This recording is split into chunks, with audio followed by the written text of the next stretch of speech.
Sacrifice de louange, d'adoration. Tendre Père, nous sommes là pour toi. Seigneur Jésus, nous sommes là pour toi. Et nous prions pour cet instant afin que tu puisses nous parler ce matin. Viens encore parler à notre cœur. Viens transformer notre cœur. Viens transformer, viens impacter notre mentalité. Viens mettre en nous, Saint-Esprit, cette mentalité apostolique, cette mentalité qui va nous permettre d'aller de l'avant et d'entrer pleinement dans notre destinée. Seigneur de gloire, je prie pour chacun d'entre nous qui sommes là, Seigneur de gloire. Visite-nous ce matin, visite-nous d'une façon particulière. Viens te répandre en nous ce matin, Saint-Esprit. Sois libre d'agir comme tu veux. Sois libre, Saint-Esprit, c'est toi. Comme j'aime dire, c'est toi le chef d'orchestre de ce temps. Sois libre d'agir comme tu veux, Saint-Esprit, ce matin. Je me dispose totalement, mes pensées, mon intelligence, mon vocabulaire, tout, Seigneur Saint-Esprit, entre tes mains afin que je puisse libérer avec aisance le message que tu as posé sur mon cœur. Seigneur de gloire, je bénis ton saint nom et je te dis à toi toute la gloire au nom de Jésus. Amen. Acclame le Seigneur des Seigneurs, le Roi des Rois. Amen. Vous pouvez prendre place. Est-ce que vous allez bien? Moi, ça va super bien. Regarde la personne qui est à côté de toi. Dis-lui, sois la bienvenue. Tu n'es pas ici par hasard. Tu t'es pas trompé de jour. Et le service d'accueil, oui, continuez, ne s'est pas trompé en te plaçant juste à côté de moi. Amen. Est-ce qu'on peut acclamer le Seigneur?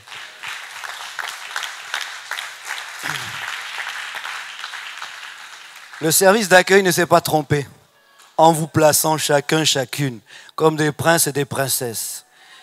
Vous pouvez voir peut-être ça comme un travail naturel, mais c'est un travail spirituel. Peut-être elles-mêmes, elles ne savent pas, mais elles sont guidées par le Saint-Esprit. Telle personne à côté de telle personne. Je vais vous raconter un petit témoignage. Dans une assemblée, il y a le conducteur de prière. L'église était dans un moment de prière. Et le conducteur dit, on va prier pour vos besoins. Que chacun élève sa voix, prie pour son besoin le plus pressant. On a plusieurs besoins, n'est-ce pas? Mais là, le conducteur insistait et dit non, priez pour le besoin le plus pressant, celui qui vous paraît le plus important, celui qui peut déterminer plusieurs choses dans votre vie. Mais prie avec des détails, élève ta voix avec des détails. Alors il y avait une sœur qui était là. Cette sœur avait besoin de travail. Elle était au chômage. Difficulté sur difficulté, problème sur problème, n'arrivait pas à trouver de travail. Et dans sa prière, elle dit, Seigneur, j'ai vu une annonce, une proposition d'emploi. Cet emploi, c'est vraiment l'emploi dont je rêve. Je n'ai pas les qualifications, je n'ai pas le CV, mais cet emploi-là, c'est l'emploi dont je rêve. Elle était en train de prier. Tout d'un coup, elle se rappelle ce que le conducteur de prière a dit, prier avec détail. Alors elle se dit, bon, Seigneur, comme tu veux des détails. C'est dans telle entreprise, elle cite le nom de l'entreprise. C'est tel poste, elle cite le nom du poste. Elle continue à prier, à prier. Le conducteur dit Amen, au nom de Jésus, Amen. On finit le temps de prière. À la fin de la prière, le monsieur qui était assis à côté d'elle était dérangé par sa prière. Pas dérangé dans le mauvais sens, interpellé par sa prière. Il s'est dit, bon, cette dame-là, vraiment une prière, vraiment zélée. À la fin, il se salue et le monsieur lui dit, écoute, excuse-moi, tu as prié d'une manière tellement zélée, tellement détaillée, que je n'ai pas pu faire autrement que m'arrêter et écouter ta prière. Mais je voulais simplement te dire, n'envoie pas de CV là-bas. Ne demande même pas un rendez-vous dans cette entreprise-là. Parce que ce poste, tu l'as. Ce poste, il est pour toi. La sœur dit, elle s'élève, elle acclame le Seigneur, elle dit merci Seigneur, tu t'es servi de mon voisin pour me parler. Le monsieur dit non, je ne te parle pas à la part de Dieu. L'entreprise dont tu parles, je suis moi-même le directeur général. Donc, je suis moi-même le directeur général. Donc l'annonce là, n'envoie pas de CV. Ne demande même pas de rendez-vous. Viens lundi à 8h, on va travailler ensemble. Vous imaginez? Tout ça pourquoi? Parce qu'ils ont simplement suivi l'hôtesse d'accueil qui les a placés côte à côte. Voilà le directeur général. Moi, j'avais besoin d'un travail. Le directeur était là. Amen. Ça, c'est la culture apostolique. Amen. Chacun à sa place, au bon moment, au bon endroit. J'entre directement dans le message. Amen. On a reçu, la semaine dernière, un serviteur de Dieu qui nous a parlé sur comment bâtir une culture apostolique. On est revenu vendredi, la révérende Nora est revenue vendredi sur le message et a souligné justement cette importance de la culture apostolique. Amen. Amen. Moi, aujourd'hui, j'aimerais qu'on s'arrête sur comment bâtir une culture apostolique, mais où la bâtir, où travailler. Parce qu'on a besoin de bâtir cette culture apostolique. Nous tous, on vient de différentes origines. L'apôtre Alidor nous avait dit que la culture, c'est quoi? C'est une structure qui est comment? Interrogation surprise. C'est une culture qui est invisible. Donc c'est quelque chose qu'on ne voit pas, c'est quelque chose qu'on ne peut pas maîtriser, qu'on ne peut pas palper. Mais c'est une structure invisible qui donne la forme à un peuple ou qui donne la forme à un individu. Je suis bâti, j'ai un langage, j'ai des attitudes, j'ai un comportement, une mentalité par rapport à ma culture. N'est-ce pas? Vous êtes d'accord jusque-là? Donc on a tous une culture différente. Comme on est là, on a tous une culture différente. Amen. C'est aussi un système, une discipline qui révèle comment on doit vivre un individu dans un autre groupe, dans un groupe d'individus. Ça, c'est les définitions que l'apôtre nous avait données. Amen. Mais il y a une grande différence entre notre culture d'origine et la culture apostolique. Il y a une grande différence entre notre culture d'origine et la culture du royaume. Il y a une grande différence entre notre culture d'origine et la culture de Jésus. Amen. Bon, on va faire un petit exercice. Je vais vous faire travailler un peu. L'apôtre avait souligné, l'apôtre Alidor, parce que quand on dit l'apôtre, on ne sait plus de qui on parle. L'apôtre Alidor avait souligné le fait que nous sommes une église multiraciale. Et que ce fait atteste vraiment que nous sommes une église apostolique. Amen. Alors, on va faire un petit exercice. J'ai essayé de lister hier soir, avec mon épouse, j'ai essayé de lister hier soir les différentes origines qui composent notre assemblée. Alors, on va essayer de faire un petit exercice. Je vais citer l'origine. La personne qui est de cette origine, je l'invite à se lever et tous les autres, nous allons acclamer son origine. OK? Est-ce que vous avez compris? Ce n'est pas compliqué. Alors, on va commencer. Bon, ce n'est pas du favoritisme, mais qui est d'origine française? Mais les autres, acclamez, acclamez.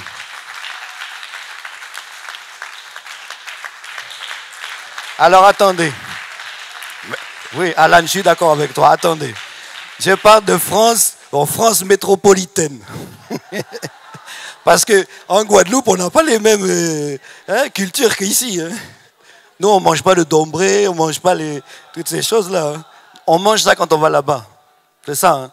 Bon, les Français sont où? Métro, les métros, comme on dit. Voilà. Donc, vous voyez, tous ces gens ont une culture française, du terroir. Donc, ils ont leur propre culture. Pardon, nous avons notre propre culture. D'accord? Est-ce que vous êtes OK avec moi? Bon. Ensuite, il y a la culture ivoirienne. Est-ce qu'il y a des Ivoiriens ici?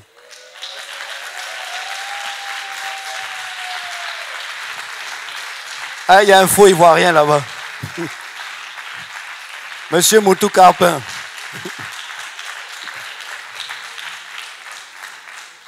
Alors, ces Ivoiriens ont aussi leur propre culture. N'est-ce pas? Vous êtes d'accord? On continue. Est-ce qu'il y a ici des Portugais?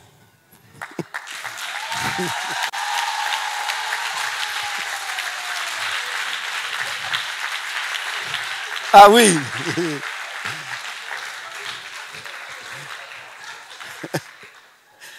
Donc, ces Portugais-là ont aussi leur propre culture, leur propre tradition, qui sont différentes de tout ce qu'on vient déjà de voir. Est-ce qu'il y a ici des peuples d'origine Congolais. Oh là là. Ça, c'est des Congolais.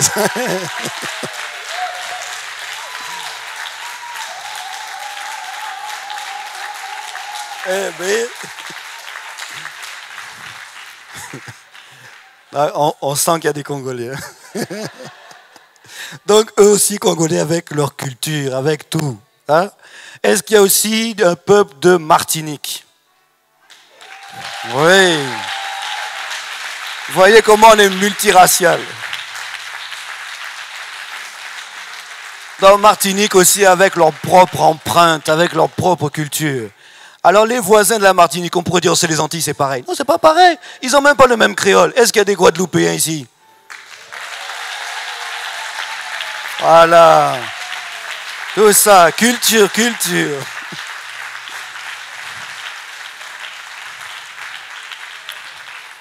Là, au moins, Surdi, tu t'es levé au bon moment. Alors, j'ai oublié quoi encore? Est-ce qu'il y a ici des Haïtiens? Ouh, oh là là. Oh là là là là.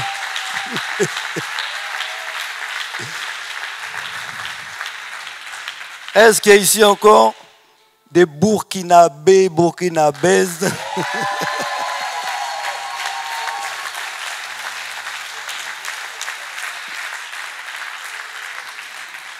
Est-ce qu'il y a ici encore de la Centrafrique? Voilà. Hey. Est-ce qu'il y a ici encore des origines kabyles? Eh oui.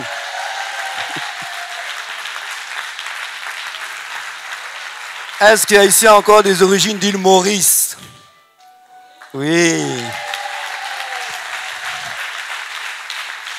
Est-ce qu'il y a ici encore des origines tamoul, si je parle bien? Oui. Ah là là là là. Et est-ce qu'il y a ici encore des origines de la Réunion? Voilà, mon frère.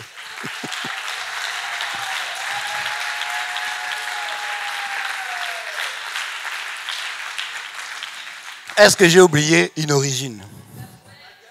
Okay. À Cap-Vert. À Cap-Vert, je l'ai écrit en plus, je l'ai écrit. Oh non, non. Oh non. Bon, tu auras double cadeau de Guadeloupe alors. Je l'ai écrit en plus. Bon. Est-ce que j'ai oublié quelqu'un du coup? Ah, italien? Alors. Italien, espagnol. Ça c'est quoi? Italie aussi? Italie? Va bene, tutto bene. Amen. Est-ce qu'on peut acclamer, se lever, acclamer le Seigneur tous ensemble?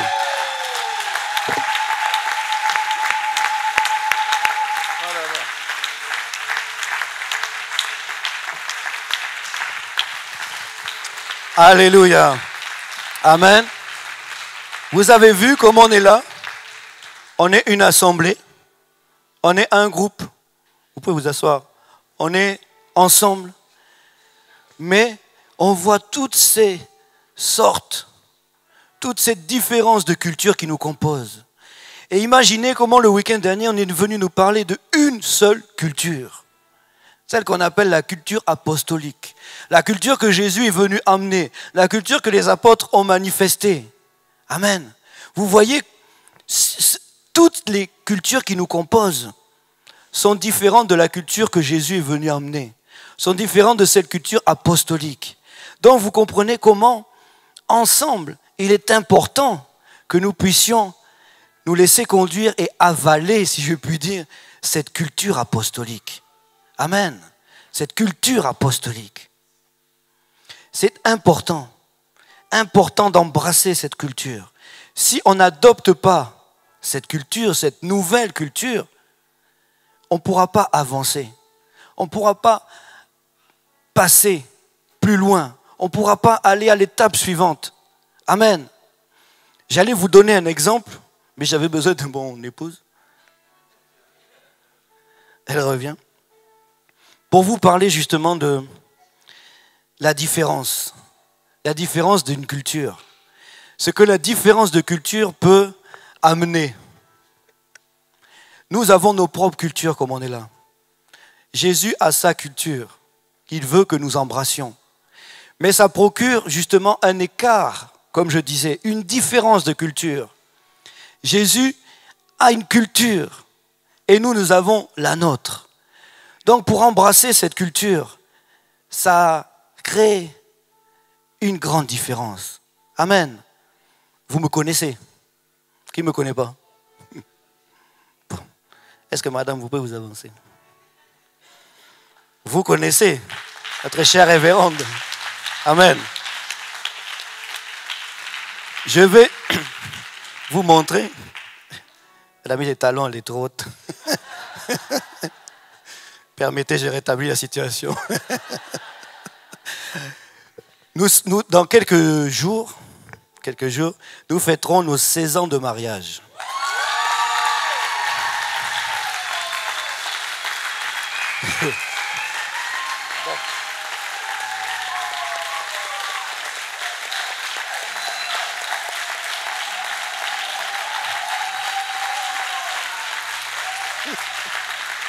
Amen.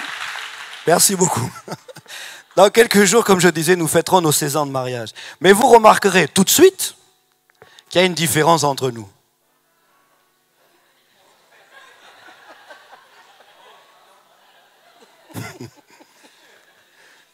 Je suis de quelle origine? Quelle culture? Culture française. Elle est de quelle culture? Congolaise. Il y a de ça, en l'an de grâce, lorsque nous nous sommes mariés, nous avons vécu ensemble. À partir de notre mariage, selon des recommandations bibliques. On a vécu ensemble. Au début de notre mariage, ce n'est pas qu'on ne s'aimait pas. Ce n'est pas qu'on n'aimait pas être ensemble. Mais à cause de notre différence de culture, ça a créé des tensions.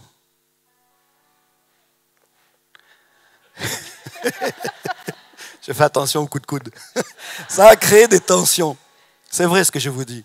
Ça a créé des incompréhensions.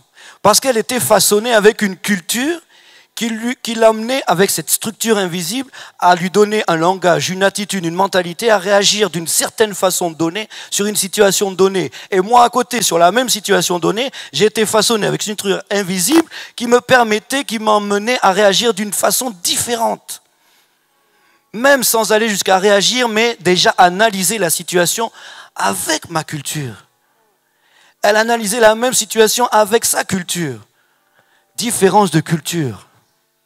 Pas une culture plus importante que l'autre, mais une différence. On n'est pas sur, j'allais dire, la même longueur d'onde, mais aujourd'hui on va parler de réseau, on est moderne. Même réseau, on n'était pas sur le même réseau. Même si on avait le même objectif, on veut fonder une famille, on veut servir Dieu ensemble, on a les mêmes envies, même objectifs, mais à cause de cette différence de culture, on faisait du surplace. On n'avançait pas. Et on créait des tensions, des incompréhensions. C'est étrange, mais c'est réel. On peut dire que ce sont deux êtres humains. Ils sont mariés sous la volonté de Dieu, mais incompréhension. Quand elle me dit, on va manger la semoule ce soir. Il n'y a pas de problème, on va manger la semoule. On passe à table. Je vois quelque chose arriver. J'ai dit, mais est-ce que c'est un grain de semoule qui a gonflé? Ou il a mis trop d'eau? Je ne sais pas. Moi, ma culture me dit, quand je mange la semoule, ma maman m'a appris à faire la semoule. Je vois la semoule comme on fait en grains. Hein? C'est comme dans le couscous, où on peut manger ça aussi comme un dessert. Donc, moi, on mange la semoule, je m'attends à manger les petits grains. On met une petite sauce dessus, on mange ça. Mais elle m'apporte un grain, un maxi-grain. Parce qu'elle, elle a appris... Elle a appris sa culture. Merci, maman Hélène, elle cuisine très bien. Elle a appris à préparer la semoule selon sa culture. C'est-à-dire, bon, je ne sais même pas comment on fait. Hein. On met ça, il y a un peu de fécule dedans, je ne sais pas, on met de l'eau, quoi. On tourne comme ça, je vois, ça tourne, ça tourne, ça tourne. Et après, on mange ça. Mais, vous voyez, ça paraît être une banalité, la semoule. On va manger la semoule. Mais quand je vois ça arriver, je dis, mais qu'est-ce que c'est ça? Qu'est-ce qui va se passer ici? Alors qu'on parle de la même chose. Mais à cause de cette différence de culture, le résultat n'est pas le même. À cause de cette différence de culture, il y a une incompréhension. Moi, je m'attends dans ma tête, je me dis, je vais me régaler, je vais manger ma petite semoule avec mes petits légumes dessus, une petite viande. Mais quand je vois ça arriver, en plus, je vais rajouter après, ça sera fini. En plus, cette semoule a une particularité, selon sa culture. Pour bien l'apprécier,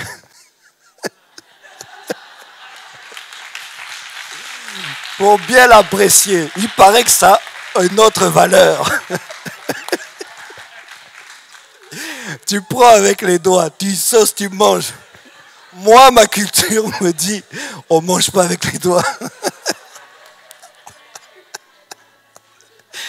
Donc vous voyez, tout ça à partir de ce moule, on arrive vraiment à des incompréhensions. Ah, mais toi, tu veux que je mange ça avec mes doigts? Mais où tu vois que je mange avec mes doigts? Mais je ne mange même pas avec des couverts en plastique, il nous faut des vrais couverts. Donc vous voyez, merci. Est-ce qu'on peut acclamer le Seigneur?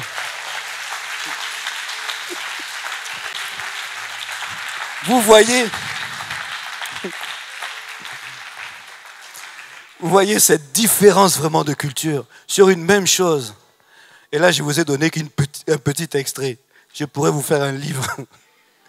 Parce que c'est la culture, on ne se rend pas compte. Moi, personnellement, avant ce séminaire-là, je ne me rendais pas compte à quel point la culture nous façonne, à quel point cette structure invisible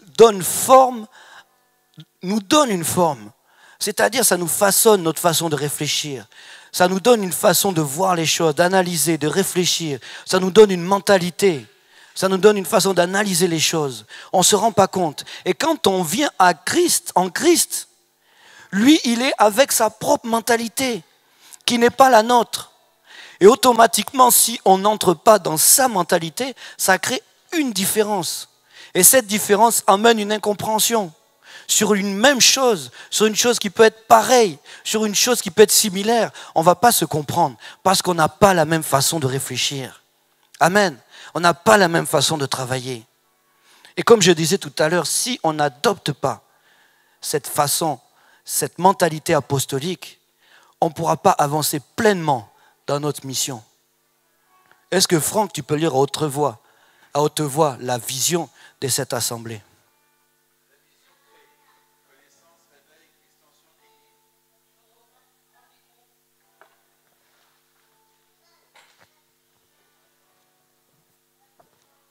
La vision crée, connaissance, réveil, extension, église. Le réveil de chaque lieu d'établissement. L'extension du royaume de Dieu dans notre époque. Le retour du peuple de Dieu à la véritable connaissance de la parole de Dieu. L'établissement d'une église stable, organisée, croissante et productive, fondée sur la sainte doctrine et menant une vie de prière intense, afin d'équiper les membres en vue de l'œuvre du ministère. Amen. Est-ce qu'on peut acclamer le Seigneur? Ça, c'est la vision de notre assemblée. Vous voyez que même dans la vision, on voit encore l'apostolat. Amen. Donc, si on n'embrasse pas cette nouvelle mentalité, cette nouvelle culture, on ne pourra pas entrer dans cette vision. Amen. Alors, pourquoi cette culture est importante? Pourquoi cette culture apostolique, elle est importante? 1, elle conscientise le peuple de sa responsabilité. Si, avec mon épouse, on était restés dans nos incompréhensions, moi, ma culture, c'est la bonne. Elle serait restée avec moi, ma culture, c'est la bonne. On serait restés tous les deux avec notre culture, et puis c'est tout.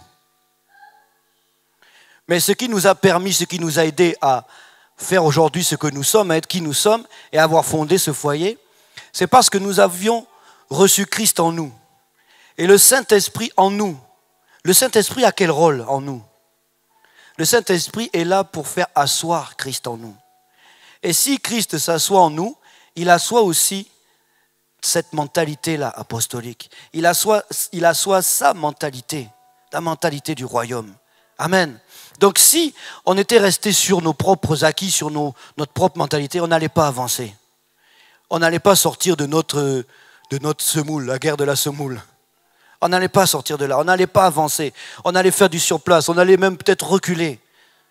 Mais grâce à Dieu, grâce au Saint-Esprit qui est en nous, que l'on laisse agir, l'apôtre Andridor nous a dit que le Saint-Esprit, il est là pour nous aider. Il est là pour nous permettre d'avancer. Il est là pour nous rendre plus forts. Et c'est le Saint-Esprit qui a permis que l'on puisse être plus fort et que l'on puisse avancer. Regardez, ma chère Anaëlle, tu peux te lever? Les autres sont en haut, sinon ils allaient aussi participer. Regardez, ça c'est le mélange de ma culture et de la culture de la révérende.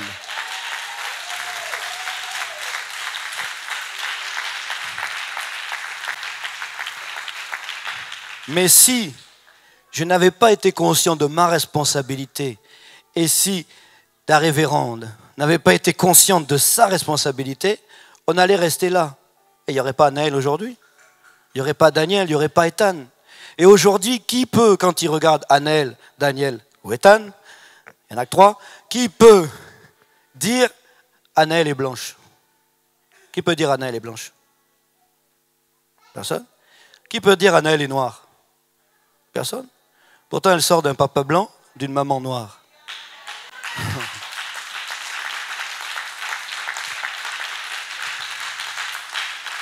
Donc, tu peux rester debout. Non, tu peux t'asseoir. Donc, ce qui fait l'abandon de son origine, de sa culture d'origine, ça donne quelque chose de nouveau. Ça donne un produit nouveau. Regardez comme elle est belle. Relève-toi. J'aime bien regarder ma fille parce qu'elle est trop belle. Tourne un peu qu'on te voit derrière aussi.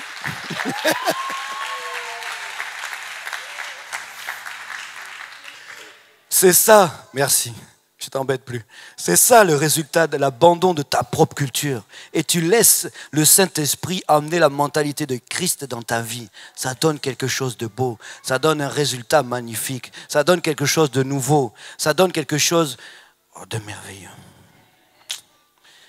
Mais il faut adopter cette culture parce que c'est elle qui vient nous responsabiliser. À partir de là, je sais que je suis là pour participer au changement. Si je ne suis pas conscient de ça, je ne vais rien faire. Je vais attendre. Si on n'avait pas été conscient que pour amener un changement dans notre foyer, il fallait qu'on se responsabilise tous les deux, on allait attendre. Oh, c'est l'autre qui va faire. Seigneur, je te prie pour qu'elle change. Elle, de son côté, Seigneur, je te prie pour qu'il change. Mais non, change-toi d'abord. Si on veut entrer dans la pleine culture apostolique pour entrer dans cette vision, il faut qu'on change d'abord nous-mêmes. Regarde ton voisin. Regarde-le bien. C'est pas moi, c'est lui. Regarde ton voisin. Dis-lui, j'ai besoin de changer. J'ai besoin d'avaler cette culture apostolique. Dis-lui, toi, peut-être tu en as besoin. Mais moi, j'en ai besoin. Amen. Nous en avons besoin. Je suis conscient.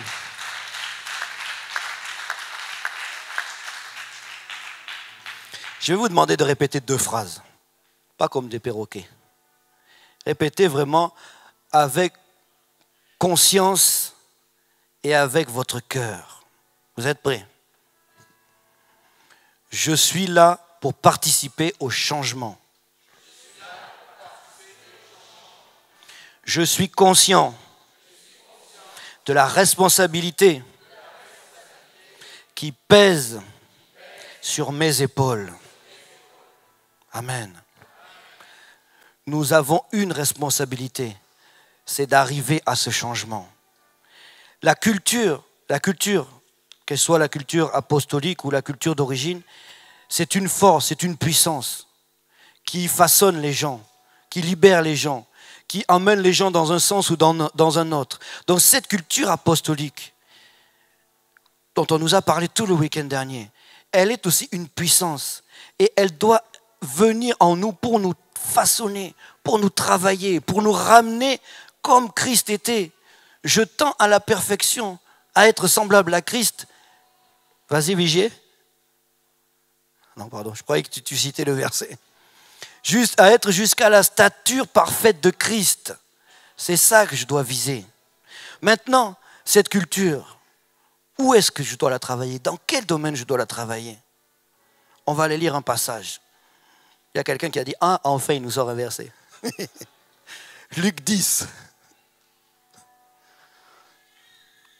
Luc 10, versets 25 à 27.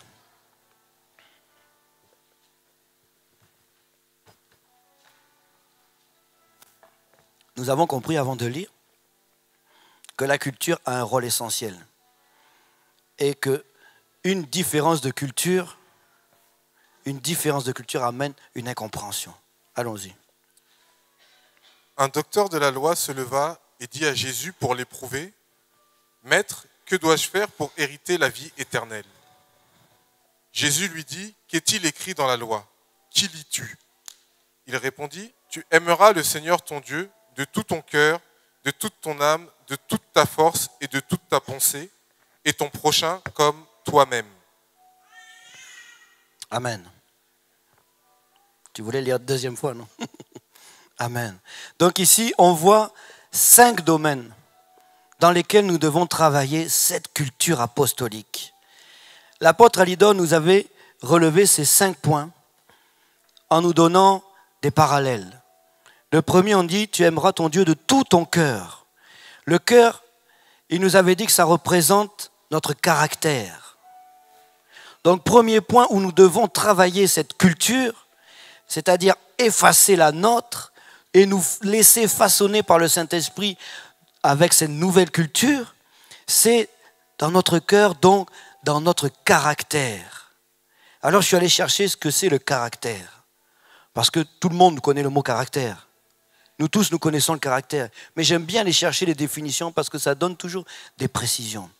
Le caractère d'une personne résume la manière dont cette personne réagit habituellement dans une situation donnée. Il y a une situation, la même situation peut nous arriver, au pasteur et à moi. Mais selon notre caractère, on va réagir différemment. Peut-être une personne qui a, on va appeler un caractère doux, va réagir en douceur. Non, bon, mon collègue n'a pas été sympa avec moi, mais bon, c'est pas grave. Je le pardonne, c'est pas grave, ça va aller. C'est rien. Ça, c'est le caractère doux. La même personne dans la même situation qui a un caractère, comment on dit, fougueux, chaud, dit le pasteur. Ah, le collègue m'a fait, regarde ce qu'il m'a fait. Tu vas voir, je ne vais pas le louper, lui. Tu vas voir. Il va se rappeler que moi, on ne me touche pas. Ça, c'est le caractère. La même situation donnée, tu réagis d'une manière ou d'une autre. Donc là où on doit laisser le Saint-Esprit agir en premier pour que cette culture-là agisse en nous, c'est dans notre caractère. On va lire Galates 5, 22.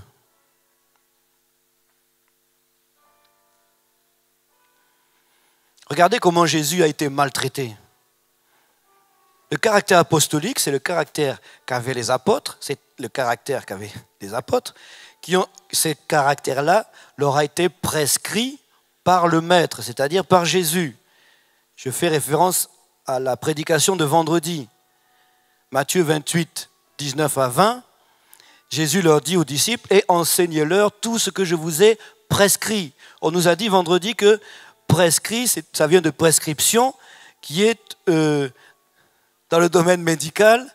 Et quand on donne une prescription, c'est un médecin qui fait une ordonnance. Il nous donne une prescription. Donc les disciples ont reçu une ordonnance du Seigneur pour le retransmettre. D'accord? On va lire ce passage. Mais le fruit de l'esprit, c'est l'amour, la joie, la paix, la patience, la bonté, la bienveillance, la foi, la douceur, la maîtrise de soi. Tu peux les reprendre, non? Mais le fruit de l'esprit, c'est l'amour, la joie, la paix, la patience, la bonté, la bienveillance, la foi, la douceur, la maîtrise de soi. Amen. Voilà comment doit être notre caractère.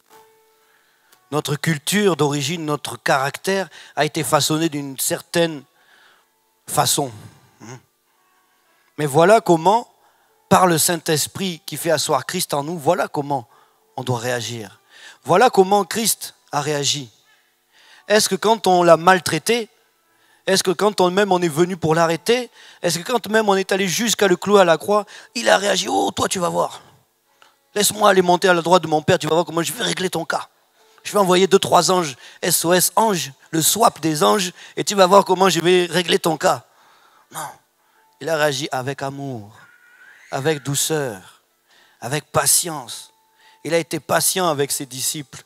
Patient, il est encore aujourd'hui patient avec nous. Lorsqu'on ne l'écoute pas, lorsqu'on lui tourne le dos, il est patient. Il dit bon, il a fait demi-tour, il refera demi-tour. Il est amour, il continue à nous aimer. Il est bonté. La Bible nous dit que ses bontés se renouvellent chaque jour pour nous. Donc ce n'est même pas qu'il est bon une fois, c'est chaque jour. Voilà comment on doit travailler notre caractère. Mais pas seul. Une culture apostolique est une culture de bâtisseur. C'est-à-dire on est là pour bâtir quelque chose. Mais on ne peut pas bâtir sans le Saint-Esprit. C'est impossible. Sinon on va bâtir quelque chose qui aura simplement une façade.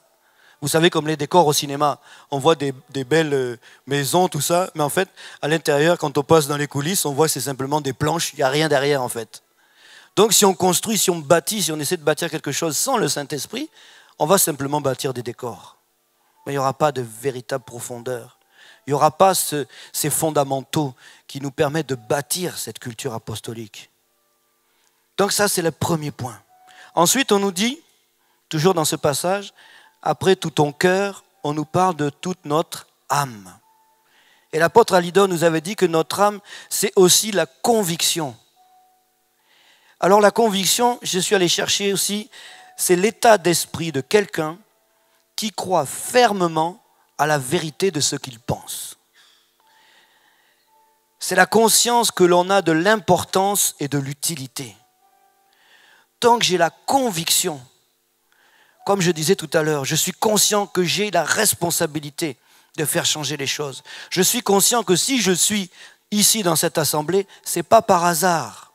Si Dieu m'a appelé à avaler cette culture apostolique, ce n'est pas par hasard. J'ai la conviction que ce qu'on me dit, ce que j'entends, ce que je reçois, c'est la vérité. J'ai la ferme conviction, comme on dit, que je suis important dans ce changement, que je suis utile dans cette vision. On doit travailler notre âme, travailler notre conviction. On va lire un autre passage. Romains 14, 23.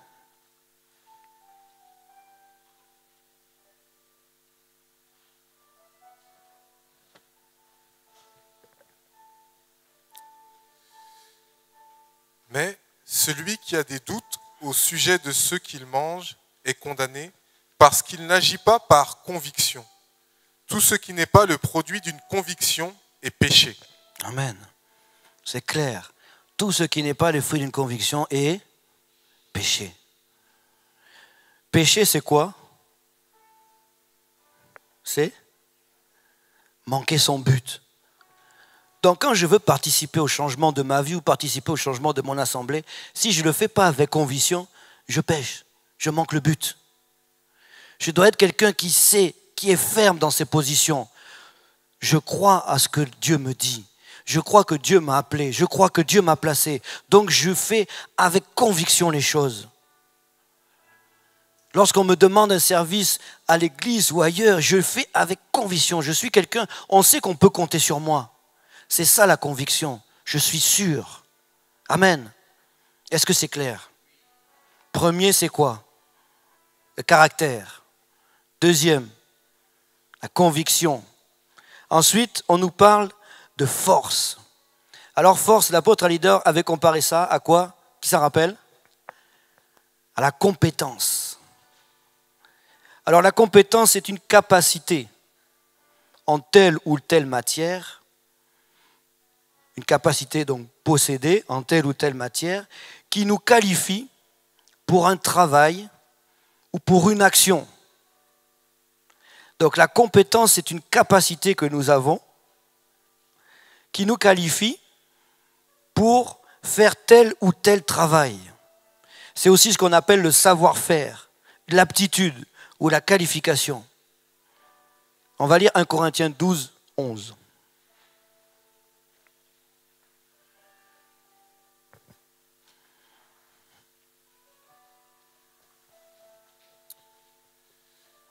Un seul et même esprit opère toutes ces choses, les distribuant à chacun en particulier comme il veut. Alors là, on parle de quoi? Il distribue quoi, le Saint-Esprit?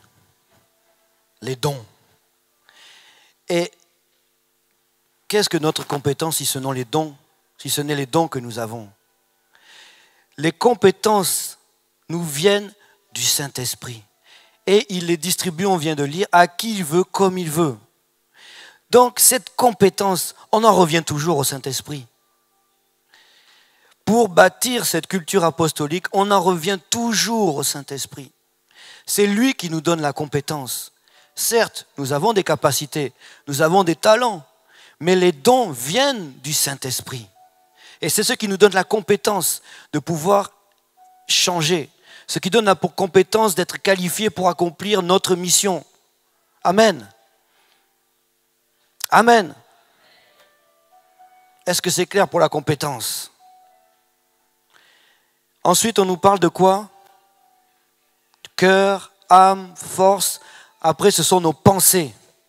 Et les pensées, l'apôtre Alidor a fait le parallèle avec la compréhension. La compréhension. Alors la compréhension, c'est la faculté de comprendre, de percevoir le sens ou le fonctionnement.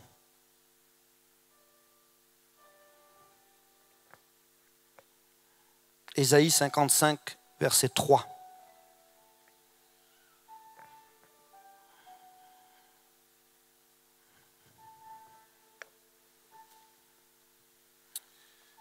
Prêtez l'oreille et venez à moi. Écoutez et votre âme vivra. Je traiterai avec vous une alliance éternelle pour rendre durable mes faveurs envers David. Amen. Attends, on va relire un autre. Donc ici, Dieu dit quoi? Prêtez l'oreille et venez à moi. Écoutez et votre âme vivra. On va lire ensuite le verset 8. 8. Car mes pensées ne sont pas vos pensées et vos voix ne sont pas mes voix, dit l'Éternel. Amen. Donc Dieu ici nous interpelle.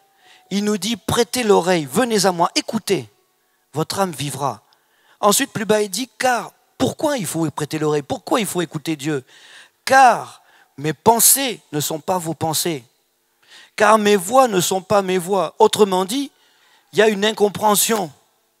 Vous ne me comprenez pas. Vous êtes façonné d'une façon qui n'est pas la mienne. Donc approchez-vous de moi afin d'être façonné pour pouvoir avoir la même compréhension que moi, pour avoir ces mêmes pensées que moi. Amen. Romains 12, 2.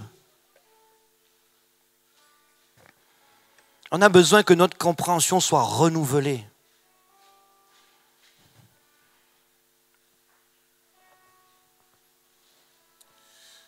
Ne vous conformez pas au siècle présent, mais soyez transformés par le renouvellement de l'intelligence, afin que vous discerniez quelle est la volonté de Dieu, ce qui est bon, agréable et parfait. Amen. Ne vous conformez pas au siècle présent. On pourrait dire, ne vous conformez pas à votre culture d'origine, mais soyez transformés par le renouvellement de l'intelligence, afin, c'est pas pour rien, c'est afin que vous discerniez quelle est la volonté de Dieu, ce qui est agréable, ce qui est bon, agréable et parfait. On en revient toujours au Saint-Esprit. Ne te conforme pas à ta culture d'origine, mais sois transformé par le Saint-Esprit afin que ta compréhension soit réglée sur la même compréhension que celle de Dieu. Afin que ce changement puisse s'opérer en toi, afin que tu puisses, étant conscient de ta responsabilité, agir en fonction de ce que Dieu attend pour toi. Amen.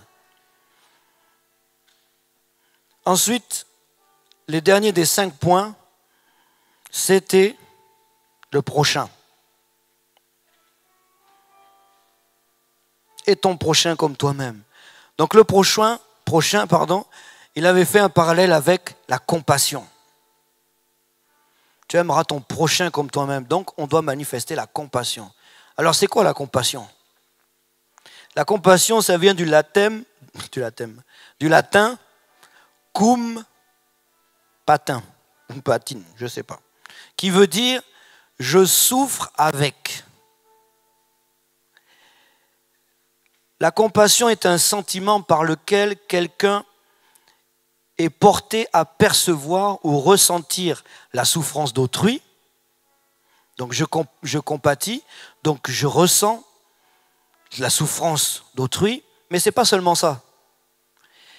Et il est poussé à y remédier par amour. Ça, ce n'est pas la définition d'un dictionnaire biblique, c'est la définition d'un dictionnaire classique. Donc je reprends, c'est un sentiment par lequel quelqu'un est porté à percevoir ou ressentir la souffrance d'autrui et poussé à y remédier par amour. Donc si mon prochain ne connaît pas Dieu, si mon prochain est dans des difficultés, mon voisin, mes amis, mes collègues, même ma famille, je suis poussé par ce sentiment de compassion. Je ressens cette souffrance, mais je ne m'arrête pas seulement là. Oh, que Dieu te bénisse, que Dieu t'aide. Je ne m'arrête pas seulement là. Je suis aussi poussé à y remédier par amour. C'est-à-dire, moi, je sais que dans la maladie de mon ami, dans la difficulté de mon ami, il y a quelqu'un qui peut le sortir de là. Il y a quelqu'un qui peut transformer sa vie. Ce quelqu'un-là, c'est Jésus. C'est la solution à ses problèmes. Donc oui, parfois, on a des amis, des connaissances, on sait qu'ils souffrent, ça nous embête, n'est-ce pas? On compatit à leur souffrance, on se dit, ah, vraiment, pourquoi ça lui arrive? Vraiment, j'ai mal pour lui. Mais la compassion, ça ne s'arrête pas là. La compassion, elle va plus loin. Elle va jusqu'à pousser à y remédier à ce problème-là par amour. Donc quand tu vois ton collègue, ta famille, ton père, ta mère, tes enfants, je ne sais pas, tes tontons, tes tatis, qui sont dans des situations compliquées comme ça, tu sens ce sentiment de compassion. Tu te dis, ah, mais t'arrêtes pas seulement à A, passe à B, va leur présenter Christ. Ça, c'est la compassion. Ça, c'est la mentalité apostolique. Amen. On va lire un passage. 1 Pierre 3, 8.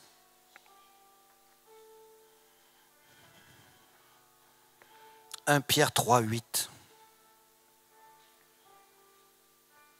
Enfin, soyez tous animés des mêmes pensées et des mêmes sentiments pleins d'amour fraternel, de compassion, d'humilité. » Qui est-ce qui écrit ce qu'on vient de lire? Qui est-ce qui a écrit ça? C'est Pierre. Pierre était un apôtre. Amen. Ça, il nous parle de la culture apostolique. Et il dit bien, soyez tous animés des mêmes pensées, des mêmes sentiments, pleins d'amour fraternel et de compassion. Donc vous voyez que dans la culture apostolique, la compassion a aussi sa place pleine et entière. Amen. On va lire un passage qui va reprendre un peu tout ce qu'on a vu. Acte 3, 1 à 8.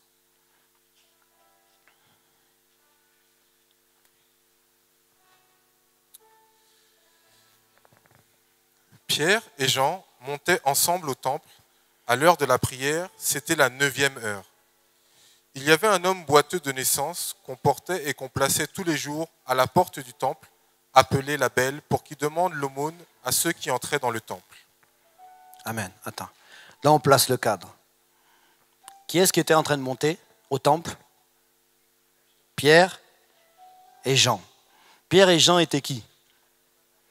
Des apôtres. Ces apôtres-là, est-ce que Jésus était avec eux encore? Non, Jésus était déjà parti. Mais Jésus leur avait laissé les ordonnances, leur avait laissé les prescriptions. Donc, Pierre et Jean avaient ce qu'on appelle aujourd'hui la culture apostolique. Vous êtes d'accord avec moi? Donc, on voit là Pierre et Jean qui sont en train de monter au temple. Et à l'entrée du temple, il y a ici cet homme boiteux de naissance, qu'on portait, donc cet homme-là même, tellement il était boiteux, il ne pouvait même pas se déplacer tout seul. Donc on venait, on le portait, on l'amenait devant le temple. Comme ça, les gens qui vont au temple, en général, ils ont un bon cœur. Ils vont peut-être lui donner une petite pièce ou deux. Donc cet homme était là. Il demandait l'aumône à ceux qui entraient dans le temple. Continuons. Cet homme, voyant Pierre et Jean qui allaient y entrer, leur demanda l'aumône. Pierre, de même que Jean, fixa les yeux sur lui et dit « Regarde-nous ». Amen. Attends. Ici, Pierre et Jean. Rappelez-vous dans votre tête, culture apostolique, donc la culture des apôtres. Pierre et Jean sont arrivés. Ils ont manifesté ici le premier point, le cœur, le caractère. Ils auraient pu passer et regarder cet homme-là. Oh, il est encore là aujourd'hui. Le caractère. Ils auraient pu même donner un coup dans son panier où il y a ses pièces. Non. Ils sont passés avec le bon caractère. Un caractère travaillé, un caractère changé. Le caractère les a interpellés. Ah, regarde cet homme. Un caractère rempli de bonté, caractère rempli d'amour. Ils auraient pu. Il était là tous les jours. Donc, je ne sais pas si c'était la première fois qu'ils le voyaient, on ne nous le dit pas. Mais cet homme-là était là tous les jours. Mais ils ont manifesté le caractère selon Dieu. Ils se sont arrêtés. Et ils lui ont dit quoi? Regarde-nous. On continue. Il les regardait attentivement, s'attendant à recevoir d'eux quelque chose. Alors Pierre lui dit, « Je n'ai ni argent ni or, mais ce que j'ai, je te le donne. Au nom de Jésus-Christ de Nazareth, lève-toi et marche. » Et, le prenant par la main droite, il le fit lever. Au même instant, ses pieds et ses chevilles devinrent fermes. Et d'un saut, il fut debout et il se mit à marcher. Il entra avec eux dans le temple, marchant, sautant et louant Dieu. Amen. Amen. Mais dans ce passage, on voit les 5 points qu'on vient de voir. 1, ils ont eu la compassion. Ils ont eu le caractère qui les a poussés à s'arrêter, l'amour. Ensuite, ils ont eu la compétence. Ils ont eu avant la compétence, la compréhension, les bonnes pensées. Je comprends que cet homme a besoin d'une guérison. Cet homme-là, il est boiteux de naissance, il est en train de faire la manche. Ils auraient pu simplement lui mettre un billet. Mais ils ont compris que cet homme, au-delà d'argent, il avait besoin d'une guérison. Donc ils ont manifesté chacune de ces étapes. La compréhension, le caractère, la compassion. Ensuite, ils ont manifesté la compétence. Regardez, je n'ai ni or ni argent, mais ce que j'ai, je te le donne. Ce que j'ai là, c'est quoi? Puisqu'ils n'ont rien donné dans la panier. C'est quoi ce que j'ai là? C'est quoi? Hein? C'est Jésus. Ils ont donné Jésus. Ils ont manifesté pleinement cette culture apostolique. Ce que j'ai, je te le donne. Au nom de Jésus, lève-toi et marche. Il l'a pris par la main. Cet homme-là, est-ce qu'il est retombé? Non. On a dit quoi? Au même moment. Remettez. Après. Et le prenant par la main, il le fit lever. Au même instant, ses pieds et ses chevilles devinrent fermes. Ensuite, d'un saut, imaginez, de monsieur boiteux de naissance, au même moment, ses pieds, ses chevilles deviennent fermes. Il n'est pas parti en hésitant. Hein. Il a dit, oh là là. Il a sauté. Il a sauté, quelle fois? Au même moment d'un saut, il fut debout. Et il se mit à marcher directement. Et il entra avec eux dans le temple, marchant. Et il a continué en sautant et en louant Dieu. Mais tout ça, pourquoi? Pourquoi la vie de cet homme-là a été transformée en un instant? Parce que ces hommes-là, Pierre et Jean, ont su manifester cette culture apostolique.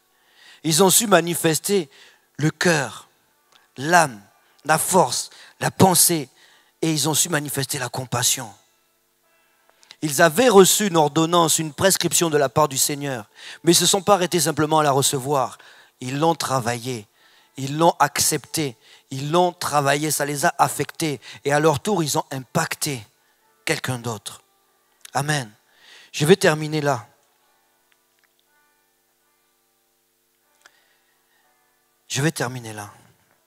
On a fini notre message. Je vais simplement dire,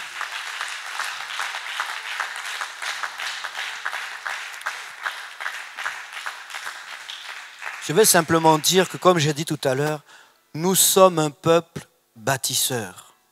C'est-à-dire que nous avons une mission. Nous avons une mission qui nous attend. Mais pour y entrer pleinement, pour être efficace dans cette mission, nous avons besoin d'embrasser cette culture apostolique. Comme on vient de lire, les apôtres ont fait, tel nous devons faire. Nous devons nous laisser façonner par le Saint-Esprit. On doit capter ce qu'il veut nous dire. On doit le laisser affecter notre culture d'origine qui est là. Elle réclame, elle dit non, non, non. Hey, pensez à la semoule. Elle réclame, elle est là. On doit se laisser affecter par le Saint-Esprit. Et ensuite, quand tu captes le Saint-Esprit, tu le laisses affecter ta culture d'origine, remplacer. Après, tu peux aller impacter quelque part.